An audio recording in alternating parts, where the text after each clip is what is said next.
भगवान जी स्वयं आए थे हमारी रक्षा करने के लिए। Hello friends, welcome back to my YouTube channel Kanha की दुनिया में आप सभी का स्वागत है। अभी हम लोग हैं छत पे, क्योंकि वैसे भी ठंड तो बढ़ी चुकी है, तो छत पे आ गए हम लोग धूप लगाने के लिए।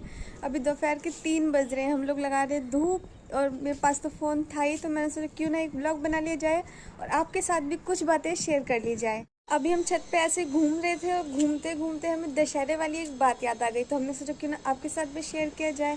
उस दिन ना कुछ अजीब ही हुआ था, क्यों हुआ था कैसे हुआ था पता नहीं, पर बिल्कुल अलग हुआ था।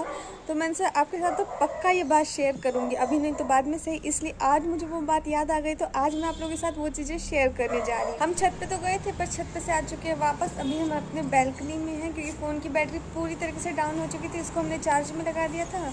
तो ये अब चार्ज हो चुका है, तो दोबारा से हम ब्लॉग को कंटिन्यू करते हैं। पता है, दशहरे वाले दिन हम लोग गए थे लाल किला, जो कि अक्सर हर साल हम लोग रावण दहन के दिन, दशहरे दिन लाल किला तो जाते ही हैं। तो इस साल भी गए थे, लेकिन हर साल के मुकाबले ना इस साल जो था लाल किले में बहुत ज़्यादा भीड़ थी। मतलब 5 से 6 लाख लोग थे उस दिन, दशहरे वाले दिन लाल किला के अंदर। इतनी ज़्यादा भीड़ थी ना, चींटी की भी चलने की जगह नहीं थी, बिल्कुल लोग एक दूसरे के ऊपर गिर रहे थे, बहुत ज़्यादा ही भीड़ थी। ये तो पता ही था कि भीड़ तो होगी, हर साल ही होती है, तो इस साल कौन सी अनोखी चीज़ हो जाएगी। हर साल जो भीड़ बढ़ती जाती है बढ़ती जाती है। इस बार तो बहुत ज़्यादा ही भीड़ थी, क्योंकि रावण दहन वाले दिन ना कंगना रनौत आ रही थी, जो रावण का दहन करती। तो रावण दहन तो दूर की बात है, लोग वहाँ पर हीरो हीरोइन को देखने के लिए ही ज़्यादा भीड़ लगा देते हैं। अब रावण दहन वाला दिन था, हम लोग हर साल तो जाते ही थे, तो इस साल भी हम लोग पहुँच ही गए, चाहे भीड़ हो या कुछ भी हो, लेकिन हम लोग पहुँच गए रावण दहन देखने के लिए। और हमें उस भीड़ में खड़े हुए कुल 5 मिनट हुआ था, ज़्यादा टाइम भी नहीं होता, सिर्फ 5 मिनट हुआ था हमें इस भीड़ में खड़े हुए। भीड़ बहुत ज़्यादा बढ़ती जा रही थी और अभी रावण दहन भी नहीं हुआ था, तो पापा ने कहा कि तुम लोग यहीं पे खड़े रहो, मैं साइड में जाके बैठ जाता हूँ, क्योंकि भीड़ इतनी ज़्यादा थी ना कि सबको घुटन होने लगी थी। तो मैं, मम्मी और भाई वहीं खड़े रहे और पापा थोड़ा साइड में जाके बैठ गए। इतनी ज़्यादा भीड़ थी कि हम लोग निकल भी नहीं सकते थे, तो हमने सोचा जब थोड़ी थोड़ी भीड़ खत्म होगी तब जाके निकलेंगे, नहीं तो धक्कम धुक्का इतना ज़्यादा हो जाता ना उस भीड़ में। इसलिए हम जहाँ खड़े थे वहीं खड़े रह गए। और जैसे ही पापा वहाँ से गए तो हुआ ये कि वहाँ जो पुलिस वाले से बैरिकेड लगा के रखते हैं ना, कि जितने यानी कार्ड वाले से उन्हीं की एंट्री होती है, बाकी लोगों की एंट्री नहीं होती रावण दहन वाले दिन। तो कार्ड वालों की एंट्री तो हो गई थी, लेकिन बाहर बहुत ज़्यादा भीड़ थी। तो जैसे ही बैरिकेड पुलिस ने लगा के रखा था, वो बैरिकेड लोगों ने तोड़ दिया। अचानक से इतनी ज़्यादा भीड़ अंदर की तरफ आ गई कि हम लोग खिसकते खिसकते आगे की तरफ चले गए, बहुत ज़्यादा धक्कम धुक्का होने लगा। उसी भीड़ में आए 4 लड़के। बैरिकेड तोड़ने की वजह से कुछ लोग तो धक्का देते हुए आगे की तरफ चले गए और कुछ लोग पीछे की तरफ ही रहे, क्योंकि भीड़ इतनी ज़्यादा ही थी, आगे कहाँ जा पाते। लेकिन वो जो 4 लड़के उस भीड़ में आए थे, वो लोग ना तो आगे की तरफ गए ना ही पीछे की तरफ गए।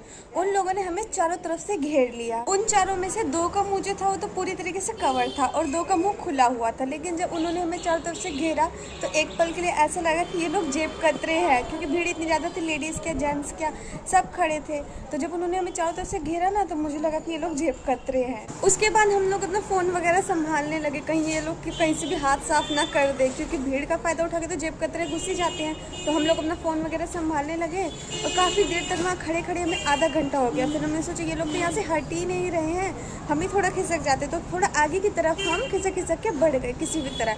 फिर हमने क्या देखा, वो लोग फिर से हमारे पीछे पीछे आए, उन्होंने फिर से हमें चारों तरफ से घेर लिया। वो लोग हमारा पीछा ही नहीं छोड़ रहे थे। अब भीड़ इतनी ज़्यादा थी, हम लोग भी कितना आगे बढ़ पाते, तो हमने सोचा अब यहीं खड़े रहते, अब ये लोग खड़े हैं तो क्या कर सकते हैं। लेकिन उन्होंने चारों तरफ से हमें ऐसे घेर लिया था जैसे कोई सेलिब्रिटी वगैरह जाते हैं, उनको उनके गार्ड वगैरह नहीं घेरते, बिल्कुल जंजीर बना के इस तरीके से उन्होंने हमें घेर लिया था।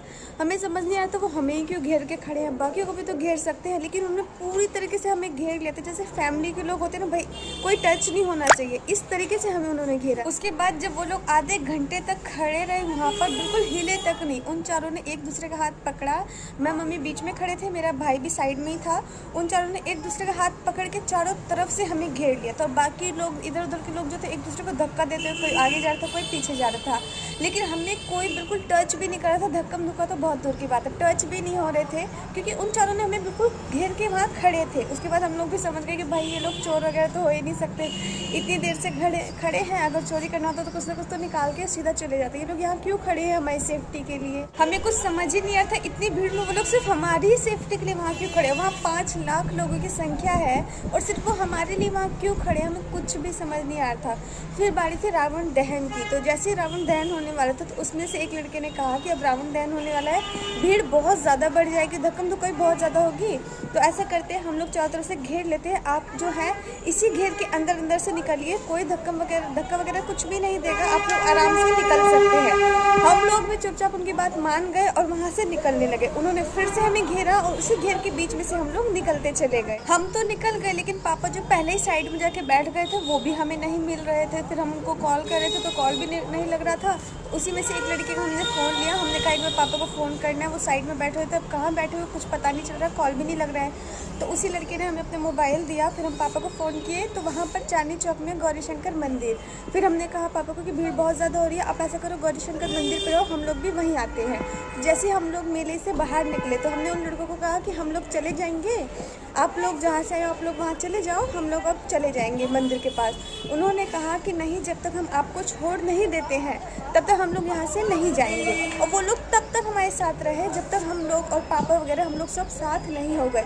फिर वो लोग भी हमारे साथ गौरी शंकर मंदिर तक गए और उन्होंने यानी फिर पापा को वो खुद ही पापा को लेके आए और हम सब साथ में रहे। फिर हमने ऑटो वगैरह किया, वहाँ से निकलने लगे, लेकिन वो तब तक हमारे साथ रहे जब तक उन्होंने हमें और पापा को साथ नहीं किया। और जब हम उनको कह रहे थे कि आप सब चले जाओ, हम लोग चले जाएंगे, तो वो लोग कह रहे थे आप लोग तो बहुत दूर से आए हो, मैं यहीं गौरी शंकर मंदिर के पास में ही रहता हूँ, पहले आप लोगों को छोड़ देता हूँ बाहर, सेफ्टी के साथ पहले बाहर निकाल देता हूँ, उसके बाद हम लोग चले जाएंगे। हम लोग भी उसकी बात मान गए, भाई कोई बात नहीं, हम निकाल रहे तो निकाल रहे, शायद पास से ही आए होंगे। उसके बाद हम लोगों ने ऑटो किया और वहाँ से घर आ गए। घर आते ही हमने कहा भाई आज के बाद ना कभी भी दशहरे वाले दिन तो हम लाल किला नहीं जाएंगे, भीड़ इतनी ज़्यादा होती है, अगर वो लड़के सब नहीं रहते ना बिल्कुल दब चुके होते, इतनी ज़्यादा भीड़ थी, अब तो हम दशहरे वाले दिन कभी नहीं जाएंगे। इतना कुछ हम लोग आपस में बात कर ही रहे, इतना कुछ तो हम लोग बात कर ही रहे थे। बात करने के बाद हम लोग सो गए, क्योंकि खाना वगैरह तो हम लोग खा के आ ही चुके थे, पूरा दिन हो गया था, थक चुके थे बुरी तरह, तो हम लोग सो गए। उसके बाद आप लोगों को विश्वास नहीं होगा कि रात को मम्मी के सपने में आता है कि तुम लोग इतना क्यों घबरा रहे थे, मैंने हनुमान जी की सेना तो भेजी थी तुम्हारे लिए। उसके बाद जब मम्मी सुबह उठी तो मम्मी ने अपने सपने के बारे में हमें बताया, तब हमें समझ आया कि हनुमान जी तो खुद आए थे हमारी रक्षा करने के लिए। नहीं तो आप खुद ही सोचिए कि 4 से 5 लाख लोगों की भीड़ में वो 4 लोग सिर्फ हमारे लिए क्यों वहाँ खड़े थे, जबकि हम लोग बार बार कह रहे थे कि आप लोग यहाँ से चले जाओ, हम लोग चले जाएंगे। लेकिन वो लोग हम बार बार यही चीज़ रिपीट कर रहे थे कि जब तक हम लोग आपको सेफ्टी के साथ बाहर नहीं निकाल देते हम यहाँ से नहीं जाएंगे। इतने सारे लोग थे, वो लोग किसी की हेल्प नहीं कर रहे थे, सिर्फ हमारी ही कर रहे थे। ना तो हम उनको जानते थे ना वो हमें जानते थे, उसके बावजूद हमारे वहाँ जाने से लेकर निकलने तक वो चारों लोग हमारे ही साथ थे। आप खुद ही देखें, ना कोई जान पहचान है ना कुछ, सिर्फ एक मेला ही तो घूमने गए थे और 4 से 5 लाख लोगों की भीड़ में वो लोग सिर्फ हमारे लिए ही वहाँ थे। और आज के समय में होता ना, कोई इंसान तो इंसान की मदद कर ही नहीं सकता, अगर कोई आपकी मदद करता है तो वो होते सिर्फ भगवान। और उस समय भी वो लोग जो थे वो खुद हनुमान जी की सेना और हनुमान जी ही थे जो हमारी मदद के लिए वहाँ खड़े थे। नहीं तो 4 से 5 लाख लोगों की भीड़ थी, वो लोग किसी के साथ भी खड़े हो सकते थे, लेकिन हमारे लिए क्यों खड़े थे। ऊपर से सपने में भी ये बात बताना कि हमने हनुमान जी की सेना भेजी है और हमारे लिए ही बस वो लोग खड़े थे।